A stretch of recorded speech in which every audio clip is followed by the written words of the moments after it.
Turks and Jerks, everybody. Ben Mankewicz and Jason Rubin. Turks of the Week. A tough call. In our Jerks of the Week video, we talked about how a couple of Steelers could have been the choice, James Harrison or Ben Roethlisberger. Neither of us went with them. Who'd you go with? I've been very high this year on rookie wide receivers. I chose Sammy Watkins, I believe, 2 weeks ago when he had the game-winning touchdown pass. The other wide receiver coming out of Texas A&M, Mike Evans, who's playing alongside Vincent Jackson in Tampa Bay.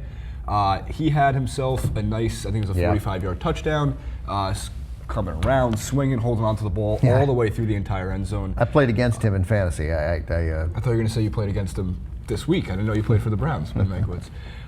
But I like Mike Evans. I could have made the Browns last year, not this year. For the reason, right.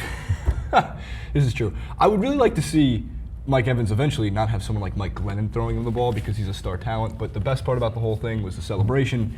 Afterwards, he's given the money sign. I think a little homage to Johnny Manziel, his teammate, his teammate from Texas A&M. So you didn't take it as an insult. It was just good natured. I thought it was a good natured, like, you know, hey man, we're both here in the NFL, but I'm on the field, you're not. Like, it's play. They're having fun. Do you think maybe I shouldn't be on YouTube? YouTube is the network of young people, right? And I have a newspaper and reading glasses. Right. It just sort of occurred to me, you probably don't get this a lot on YouTube.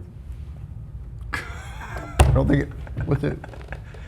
Let's see. The Buccaneers are 1-7. Yeah. So it's a good call, Mike Evans. He had a huge game, and most importantly, of course, was the fact that the Buccaneers covered at +6.5, which is why that mattered.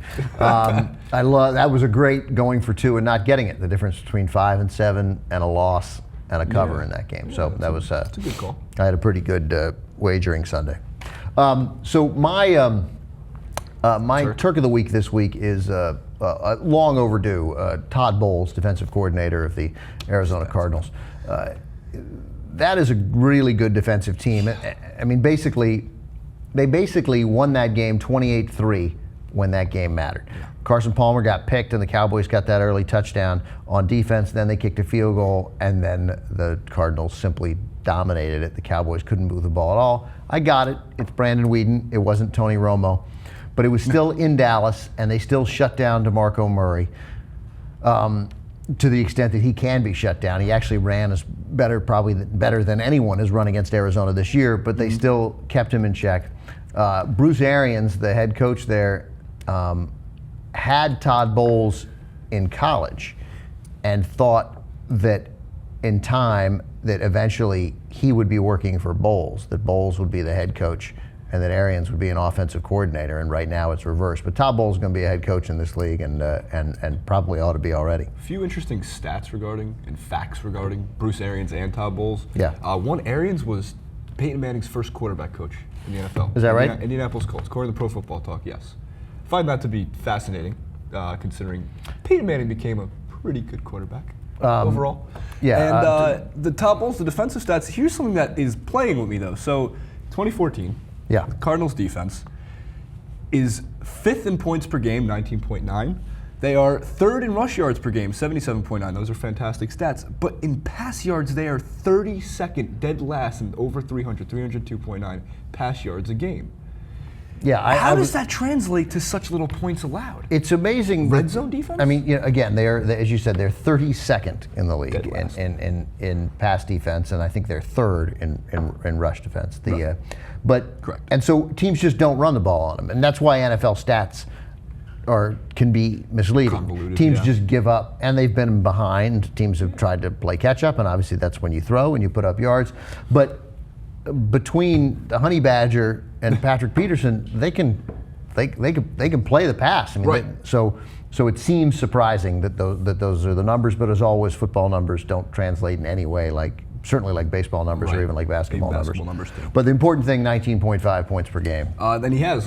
Todd Bowles' Arizona Cardinals defense has improved in almost every. Actually, I mean, last year they had 233 pass yards per game. It's going down in others.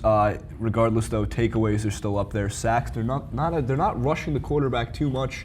But regardless, I have mentioned that I do feel that Todd Bowles will be a head coach next year in the NFL. Yeah. But contrary to that, granted, could just be good interviewing. Pro Football Talk with Mike Florio, he was talking about how that's not even on his to-do list. It's not even on Bowles' to-do list. On Bowles' to-do list right now, he's focused obviously on the Cardinals and hopefully winning a Super Bowl this year for that team. But it just wouldn't surprise me how many teams are going to be calling Todd Bowles. Yeah, there's going to be a lot of openings next year. We got to go, but I will say that I started in a previous segment where we hammered Dan Snyder, and there's similarities between Dan Snyder and Jerry Jones. And wait, you don't like Dan Snyder?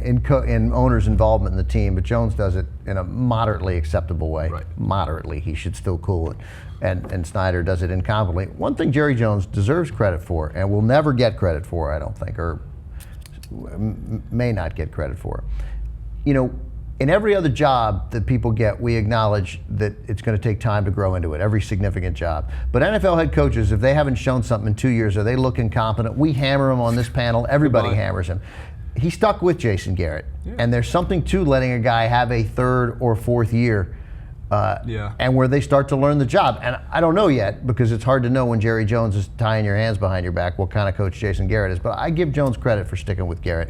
I would have fired him, and he didn't, and it appears to be paying off.